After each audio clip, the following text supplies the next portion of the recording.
Muy bien, pues buenos días a todos, bienvenidos otra vez. Vamos a comenzar este segundo bloque de charlas de hoy, viernes 16 de septiembre. La primera de estas charlas pues, la va a llevar a cabo Francisco Javier Novo.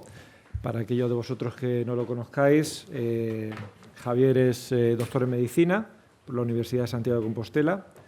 Es también catedrático del Departamento de Bioquímica y Genética de aquí, de la Universidad de Navarra. Bueno, pues tiene como podéis suponer, una carrera científica muy dilatada, ha realizado diferentes estancias postdoctorales en centros de gran prestigio, como en Cambridge y Londres.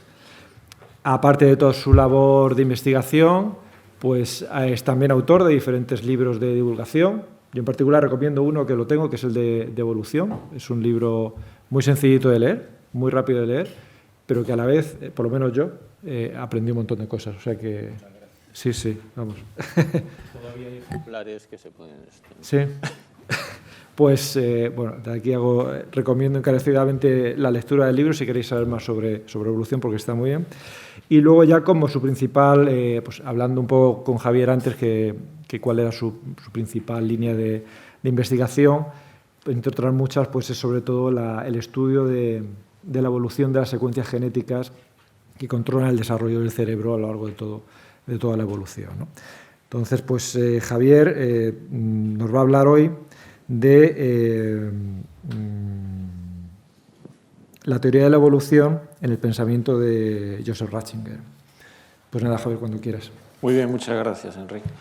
Y gracias a los organizadores por invitarme a dar esta charla. Yo entiendo que el motivo de que esté aquí es porque escribí un artículo que lleva más o menos prácticamente este mismo título hace 2 años, 2020, fue el año de la pandemia, el 2020, ¿no? El 2020, que se titula así, está en una revista que es Scientia et Fides, ahí lo tienen en inglés, y se titula La teoría de la evolución en los escritos de Joseph Ratzinger.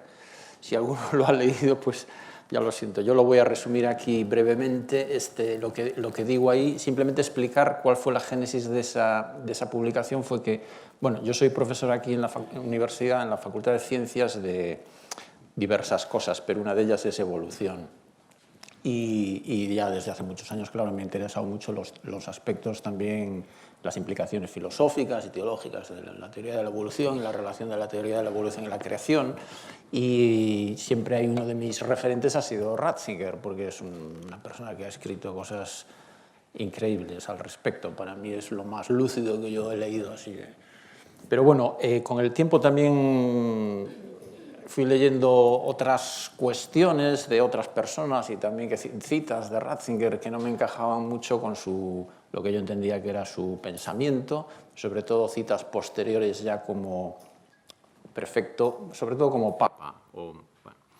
Y bueno, eso me llevó a indagar un poco, a ver, intentar qué ha escrito Ratzinger a lo largo de toda su vida sobre la teoría de la evolución.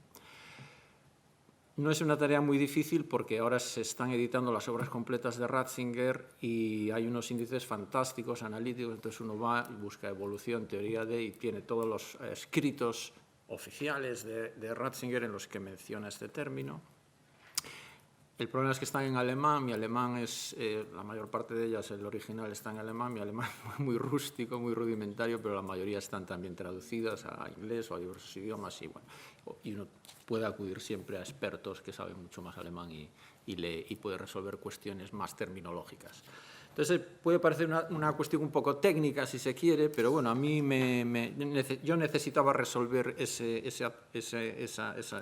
las discrepancias que iba encontrando en algunas cuestiones y me llevó tiempo, lo organicé y al final pues este es este artículo que si alguno quiere leer más a fondo, aquí simplemente voy a resumirlo mucho, ¿no? Bueno, básicamente entonces lo primero que hay escrito, el tema es la teoría científica de la evolución, no la teología de la creación. Ratzinger sobre teología de la creación ha escrito muchísimo, pero es un tema mucho más amplio. Yo buscaba solo menciones a la teoría de la evolución, lógicamente en el contexto también de su compatibilidad con la fe en la creación o con la doctrina católica de la creación. Entonces, en 1964, cuando estaba en Münster, dio un curso de teología de la creación y los apuntes de ese curso, tomados por los alumnos, han sido después publicados y hay algunos ejemplares en algunas bibliotecas del mundo y en el año 2014 Sanf hizo un análisis y un estudio crítico de estos apuntes, se llaman las notas, los apuntes de Münster. Y bueno, y hay en el cuarto apartado, en el cuarto libro, que se titula Algunos temas debatidos, ahí es cuando menciona Ratzinger ya entonces este tema de la teoría de la evolución y se refiere ahí al tema del ser y del ser en devenir, es una distinción que en esos momentos se está haciendo mucho. Y bueno, ahí básicamente viene a decir que hay una cuestión bastante, a mí me llamó mucho la atención, la voy a leer sin más, porque él viene a decir que la oposición al pensamiento evolutivo desde el ámbito católico no procede de ideas cristianas en sí mismo, sino de el encerramiento en el esquema materia-forma y en el esencialismo que implica. Claro, esto es una frase que la lees y te deja... Y como en un esencialismo fijista, el ser en devenir no se entiende. Entonces, como la fe en la creación se refiere más al aspecto del ser, dice él aquí, y la evolución sería más al aspecto del ser en devenir. Bueno.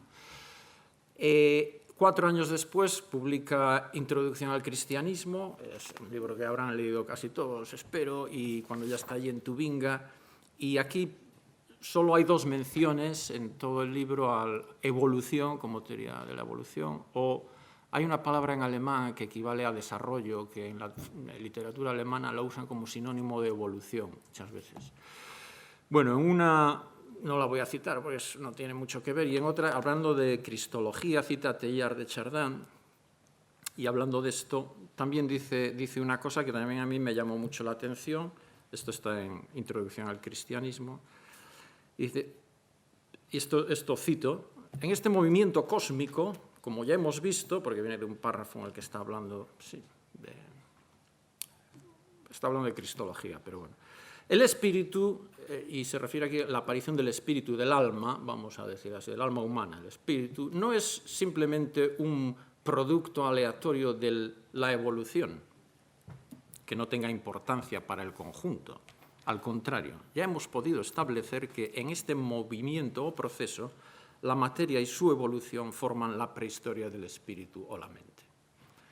Es decir, la idea del proceso del ser en devenir en el que si el espíritu está presente desde el principio de algún modo, quizás como fin, como meta, o como, la materia forma la prehistoria del espíritu en el sentido de que es lo que lo hace posible en el tiempo. Bueno, una idea también que a mí me...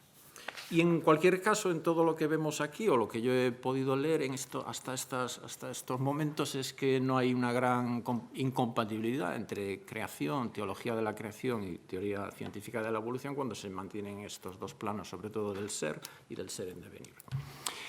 Entonces, cuando él da unas conferencias radiofónicas, en 1969 se publican, y en lo que a mí me parece, si alguien quiere leer lo que piensa Ratzinger, creo yo, sobre este tema, este es un documento fundamental que se llama La Doctrina de la Creación y Teoría de la Evolución. En español está traducido a veces como Fe en la Creación y Teoría de la Evolución. Es un artículo que después apareció en Dogma y Predicación, uno de sus libros, y en El Credo Hoy. El Credo Hoy hay una edición en castellano del 2012 de Salterre, creo, y de Dogma y Predicación también hay. Entonces, hay que es un artículo que él ha publicado después en varios de sus libros, ¿no? Idéntico, vamos, al original, que es de 1969. Reproduce, por ejemplo, ahí, es un artículo fantástico y yo animo a todos a leerlo, la verdad. Reproduce algo que ya había estado en los apuntes de Münster, ¿no? Como la evolución se sitúa en el plano fenomenológico, y en cambio la creencia en la creación, la fe en la creación se mueve a un nivel más ontológico, son 2 formas de pensar distintas. Y entonces él dice, bueno, entonces la cuestión es si siendo la teoría de la fe en la creación la visión más amplia, porque engloba muchas más cosas, sí puede acomodar la visión más reducida, que sería la teoría de la evolución. Puede acomodarla. No se le puede pedir a la teoría de la evolución que acomode la fe en la creación o la teología de la creación, sino al revés. Y todo el artículo es un gran argumento intentando responder a esta pregunta. ¿Puede la fe en la creación acomodar pacíficamente la teoría de la evolución? Dice como tradicionalmente, sobre todo desde la teología, se ha intentado solucionar esta cuestión. Dice el cuerpo para el científico, el alma para el teólogo, y dice, ¿no es esto inaceptable para ambos? No podemos romper así, dividir el cuerpo, el ser humano, ¿no? Podemos reconciliar la noción de un mundo en desarrollo, en devenir, con la idea bíblica fundamental de la creación a través de la palabra. ¿Pueden coexistir intelectualmente estas dos? Esta es la pregunta, ¿no? ¿De qué forma la cosmovisión evolutiva puede ser también entendida como una expresión de la creación? Esto es literal de él. Bueno, ya es un poco spoiler, pero él va a responder que sí, claro, evidentemente al final. El asunto es cómo porque... Bueno, entonces él dice que habla del carácter progresivo de la evolución, o sea, direccional de la evolución, aceptando que hay parones, hay callejones sin salida, hay vueltas atrás, dice. Pero también las vueltas atrás y las detours, ¿no? los desvíos, son un camino. Y por medio de desvíos uno también llega al final, a la meta, ¿no? Como la evolución misma demuestra, dice. Esto es literal. Entonces, la cuestión es, ¿puede el ser entendido como trayectoria, como camino? Es decir, la evolución en su conjunto tiene un sentido, y esta sería la pregunta fundamental, que es a la que respondería la fe en la creación. Y entonces viene a decir, la solución satisfactoria es si entendemos todo el ser temporal como en su conjunto comprendido por un único acto creador de Dios, esto es algo que ha salido aquí antes en alguna de las intervenciones, la fe en la creación no nos dice cuál es el significado concreto del mundo natural, sino que tiene un significado. Y por eso podemos entender hoy en día mejor el dogma de la creación, entender lo que nos estaba diciendo siempre, pero no podíamos oírlo por el problema del modelo de la antigüedad. Él dice que uno de los problemas era que, bueno, pero no voy a entrar aquí, que la fe en la creación había sido asimilada a un modelo filosófico de la antigüedad como si fueran algo indisoluble, y realmente no lo eran, ¿no? Pero bueno, podemos entender lo que nos estaba diciendo siempre, que la creación debería ser pensada no como el modelo del artesano que hace todo tipo de objetos, sino del modo en el que el pensamiento es creador. Y también ha salido esto antes aquí de algún modo. Es decir, creer en la creación, creo que es la frase así más que resumiría todo, significa entender desde la fe el mundo en devenir que nos revela la ciencia como un mundo con significado porque procede de una mente creadora. El espíritu como meta de este proceso y la materia como prehistoria. Vuelve a salir aquí en esta misma idea que venía ya de antes, como prehistoria del espíritu, vuelve a salir aquí al final en este artículo. O sea que el espíritu, lo que hace el espíritu humano, aparecería a través de la evolución, aunque no sea solo eso, o no sea. Y también dice aquí en una frase muy conocida, habría que hacer notar que la creación del espíritu no se puede imaginar de ningún modo como la actividad artesana de Dios, ¿no? Y donde dice esto de que si creación es dependencia del ser, creación especial es dependencia especial en el ser. Bueno, que es una frase también que muchos habrán oído.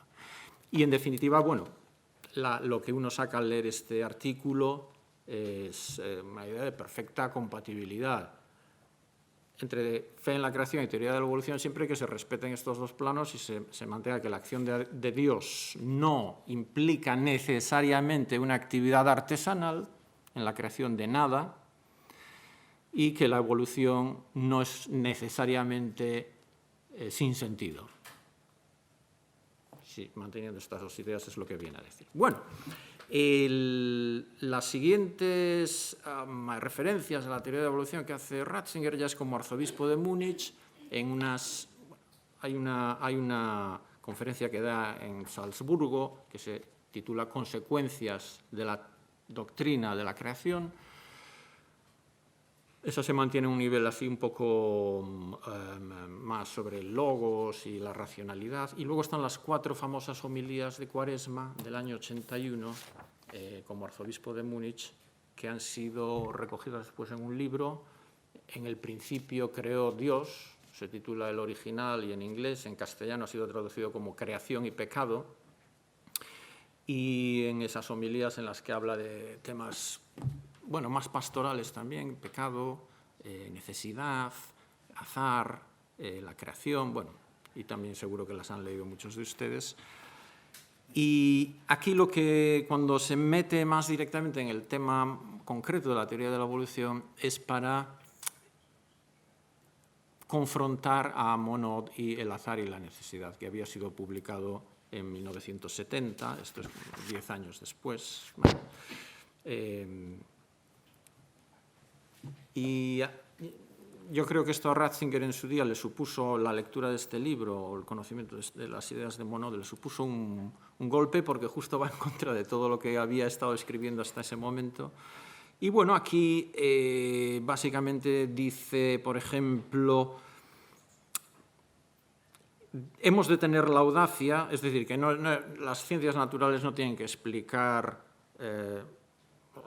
cómo crece el árbol de la vida, etc. Esto no es un tema de fe, para la fe, pero hemos de tener la audacia de decir que los grandes proyectos de la creación viva, de los seres vivos, no son los productos del azar y del error, sino que apuntan a una razón creadora. Bueno, es decir, aquí confronta a Monod, pero también desde el punto de vista filosófico y de distinción de planos. Sí.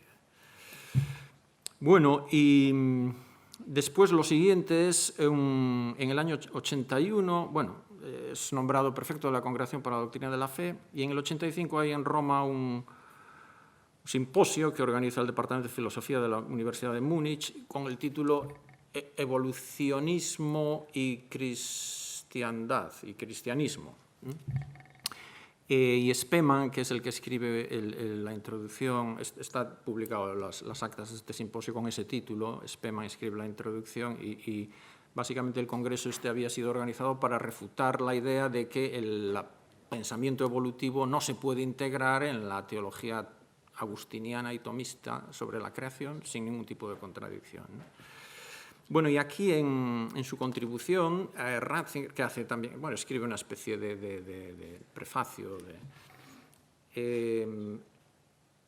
usa por primera vez un término que después va a utilizar varios años, que es el de el atacar al evolucionismo, pero a la teoría de evolución que pretende erigirse en una primera filosofía, una filosofía omni-explicativa, que venía un poco de la idea de Monod y de la crítica que había hecho a Monod. Esta idea sale aquí por primera vez y va a volver después en otros escritos. Yo entiendo que aquí empieza a adoptar una cierta actitud más de confrontación, más agresiva, si se puede decir. No hay ninguna otra mención a la teoría de la evolución en los escritos ya como prefecto de la Congregación para la Doctrina de la Fe, hasta 15 años después, casi, estamos en el año 2000, 1999-2000. Luego, por las cosas que voy a decir, creo que es un periodo importante, este silencio de los años 80 y pico a los finales de los 90, porque creo que pasaron cosas ahí, pero los biógrafos de Ratzinger tampoco tienen esto muy claro, pero pudieron pasar cosas que afectaron a los escritos posteriores. Aquí, saben ya, en la Universidad de la Sorbona dio una conferencia en el año 99, La verdad del cristianismo, que sale en un libro que se llama Verdad y Tolerancia. Bueno, y ahí nuevamente menciona la teoría de evolución como una primera filosofía, etc. Y si la razón es un producto aleatorio de la irracionalidad floteando en un océano de irracionalidad y, por tanto, sin sentido, o si el principio que representa la convicción fundamental de la fe cristiana y de su filosofía sigue siendo verdadero. En el principio era el verbo, en el principio de todas las cosas está el poder creador de la razón. Bueno, vemos que cosas... o sea, está confrontando aquí los excesos del evolucionismo, que sería la extensión, a la aplicación de las ideas evolutivas a una especie de filosofía que intente explicarlo todo y que lleve al azar y a la carencia de sentido en el universo. Y aquí lo está confrontando con, bueno, volviendo a las ideas originales del poder creador de la razón, etc. Pero, y aquí hay una cosa que fue la primera vez que yo empecé a notar algo raro, algo que me llamaba mucho la atención, dicho por Ratzinger. Menciona un libro escrito por dos intelectuales alemanes, un microbiólogo, Juncker y Scherer, un libro que se llamaba Evolución, una lectura crítica. Y estos señores son creacionistas, básicamente, para entendernos, son anti-evolución, pero desde un punto de vista muy de creación. Estos señores tenían, Juncker era director de una asociación creacionista evangélica, en la Universidad de Gießen de teología. Scherer era un microbiólogo, también era miembro honorario de esta asociación. Y aquí es un párrafo largo y no lo voy a leer, la cita textual, pero se plantea Ratzinger si en la evolución misma, claro, hay el problema de la transición de microevolución a macroevolución. Claro, este es un tema que para los que nos dedicamos a la evolución y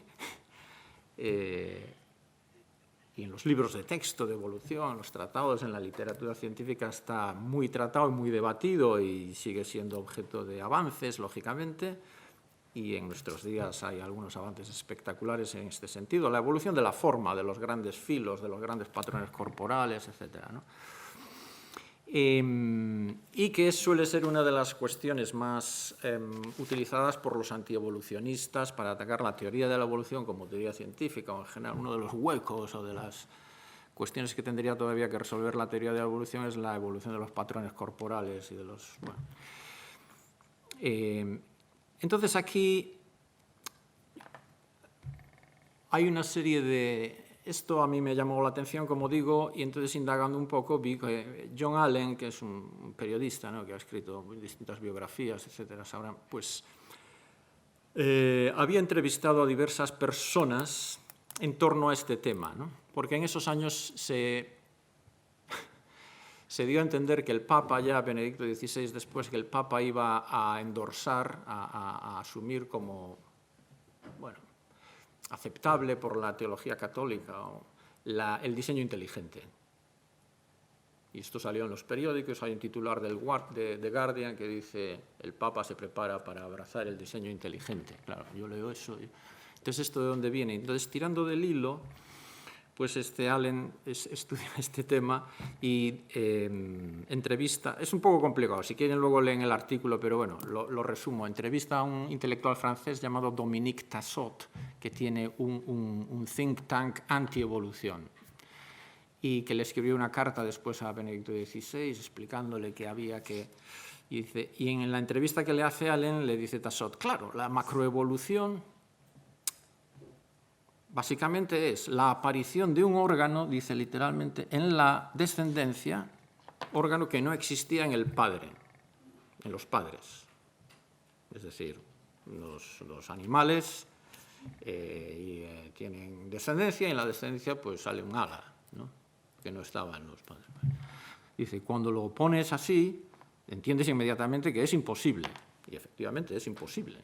El problema es que nadie en el mundo de la teoría de la evolución define la macroevolución así, ¿no? Entonces, y este señor le escribió una carta a Benedicto XVI después, explicándole estas carencias de la teoría evolutiva y las insuficiencias, etc. Y parece ser que en estos años 80 Ratzinger frecuentaba una academia teológica que hay en la Selva Negra, que se llama la Gustav Siewarth Academy, que había sido fundada por Alma von Stockhausen, y donde yo creo que entró en contacto con ideas antievolucionistas de este corte, ¿eh? Y por desgracia, pues creo yo que no fueron debidamente contrapesadas por las opiniones de gente que se dedicaba a la evolución profesionalmente, a la teoría de la evolución. Por ejemplo, en la Academia Pontificia de las Ciencias era miembro Werner Arber, que es un microbiólogo, premio Nobel, y protestante, pero miembro de la Academia, no sé, podía haber recibido algún otro tipo de inputs, pero yo creo que ahí recibió solo mensajes muy anti-evolución. Esto culmina en la... Vamos bien, ¿no? Me quedan 5 minutos así, sí. Culmina, creo yo, esta actitud más antievolutiva basada en ataques a la teoría científica de la evolución, no a la distinción de planos como había hecho hasta el momento. Yo creo que aquí ya hay ataques directos a cuestiones muy técnicas de teoría evolutiva. Y esto digo que él es nombrado papa en 2005, en el 2006 hay un encuentro también de la Schülerkreis. La Schülerkreis es el círculo de antiguos alumnos de Ratzinger que se reúnen con él periódicamente, con su profesor, con su maestro, a discutir distintas cosas. Y hubo una reunión en el año 2006, siendo él ya papa, titulada Creación y Evolución, justo el tema de esa reunión de ese año, ¿no? En la introducción que escribe Schönborn, miembro de la Schülerkreis, explica Schönborn el pensamiento de Ratzinger sobre la evolución a lo largo de su vida, y al final cita palabras de una audiencia general del Papa Benedicto XVI, comentando el Salmo 135, que dice, en el comienzo, la palabra creadora, esta palabra que creó todo, que creó este diseño inteligente que es el cosmos, es también amor. Ok, esto viene un año después del artículo de Schönborn en el New York Times sobre el diseño inteligente que armó tanto revuelo. Entonces, sí, si alguien no conoce esta historia, pero bueno, hubo revuelo. Y se titulaba Encontrar diseño en la naturaleza. Aunque la palabra inglesa, design, se puede traducir como diseño o como designio, que es distinto. De hecho, acudí a la traducción original de esta audiencia del Papa, que no está en Acta Apostolicae Sedes, pero está en la web del Vaticano, la tienes en alemán, en italiano, en inglés, en español. Y así como en inglés dice esto que he dicho, ¿no? Este diseño inteligente, this intelligent design, which is the cosmos. En alemán dice diesen intelligentem plan. En italiano dice questo progetto intelligente. Es decir, una cosa es plan, proyecto, y no sé por qué en la traducción inglesa terminó poniendo design. Pero es muy distinto porque hablar de plan o de proyecto es muy distinto que hablar de diseño. Bueno, aquí fue cuando los periodistas se pusieron nerviosos y empezaron a decir que el Papa se preparaba para endorsar oficialmente como correcto el diseño inteligente. Y bueno, en cualquier caso, de la reunión de la Schülerkreis se invitaban a gente a hablar, se reunían, les escuchaban y después volvían a exponer lo mismo delante ya del Papa Benedicto XVI y después el Papa respondía a todos en general, a cada uno le iba diciendo sus cosas. El que habló de evolución fue Peter Schuster, presidente de la Academia Austríaca de las Ciencias, y dio una conferencia amplia sobre lo que se sabía entonces intentando resumir todo lo que se sabía de teoría de la evolución. Bien. El Papa luego en su respuesta le dice que está muy bien, pero que hay 4 cuestiones que quedan por resolver y que forman parte, debería resolverlas la filosofía. Curiosamente, la primera es que la teoría de evolución no puede ser comprobada experimentalmente, y la segunda es que no es una teoría científica, esto es literal, completa, científicamente verificada,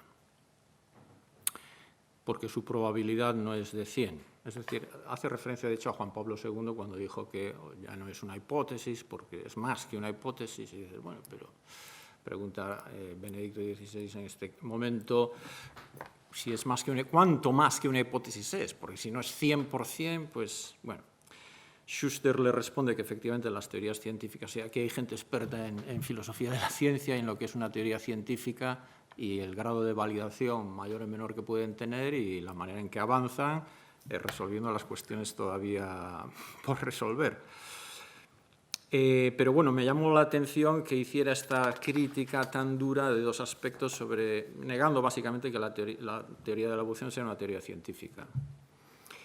La tercera objeción que dice es también muy conocida, dice, bueno, hay saltos, y la cuestión de estos saltos tiene que ser examinada en mayor detalle. Bueno, el tema de los saltos y la naturaleza saltacional de la evolución o gradual viene siendo debatida por la gente que trabaja en biología evolutiva durante décadas, ¿no? Y bueno, Gould y Eldredge y tal, y bueno. En fin, en el artículo yo cito, por ejemplo, libros y artículos de los años 80, donde ya la gente del campo de la evolución está discutiendo esta cuestión, ¿no? Y la última también, es interesante, esta es más filosófica, dice el corredor, el pasillo por el que la evolución discurrió era estrecho, improbable, y sin embargo ocurrió. Dice, las consecuencias de esto habría que pensarlas. Cualquier libro de filosofía de la biología sí, incluso ya pues la gente que se dedica a la teoría de la evolución ha discutido esto muchas veces, la idea de cómo en una historia evolutiva llena de contingencias se alcanzan en el espacio de posibilidades, hay algunas que se visitan más frecuentemente que otras, los paisajes adaptativos con picos improbables, valles muy fáciles de alcanzar, y cómo hay soluciones que se han alcanzado repetidamente. ¿Por qué la repetibilidad de la evolución y de las soluciones evolutivas? Por caminos independientes, que se conoce como convergencia evolutiva, en fin. El panseleccionismo, bueno, cantidad de cosas que en los años 80 habían estado siendo discutidas en muchos libros, tratados, artículos de biología evolutiva en general. Bueno, entonces a mí me llamó bastante la atención esto. Ahora hay que tener aquí, esto lo digo también para que quede claro, que esto no está escrito, o sea, está escrito en el libro la intervención oral de Benedicto XVI como respuesta a estas cuestiones. No es un escrito que él haya firmado. Esto no va a salir en las obras completas. En las obras completas salen las cosas que él endorsa como mi pensamiento. Y quizás en un ambiente más informal, de debate, como puede ser el que estamos teniendo aquí esta mañana, pues haya dicho estas cosas, pero bueno, han quedado escritas en un libro que son las actas de esta reunión, y cuando las lees, pues efectivamente no encajan muy bien con muchas de las otras cosas que habías leído anteriormente de él, ¿no? Bueno, al final... Vuelve al final de su respuesta, Schuster vuelve otra vez a un nivel más filosófico, la racionalidad de la materia, que el proceso... Dice, hay una doble racionalidad, la racionalidad de la materia en sí, que todo este proceso que había explicado Schuster tiene una racionalidad también.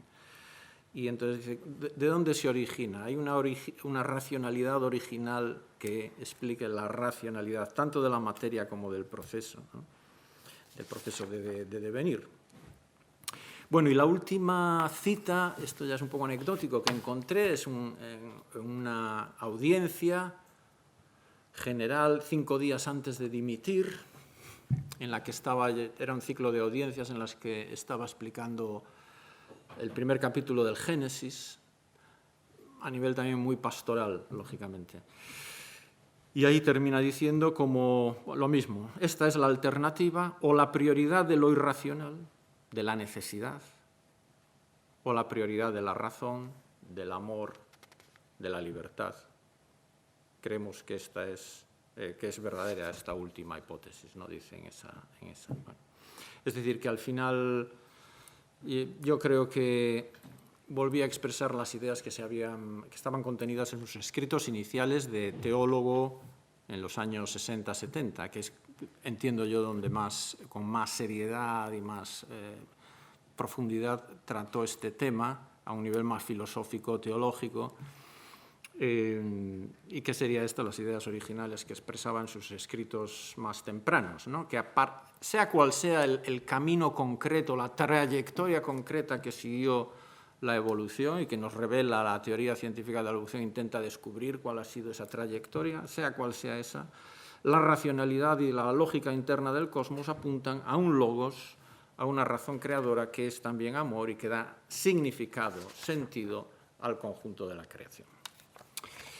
Y muchas gracias por aguantarme. Ahora estaré dispuesto a contestar preguntas si hay. Muchas gracias.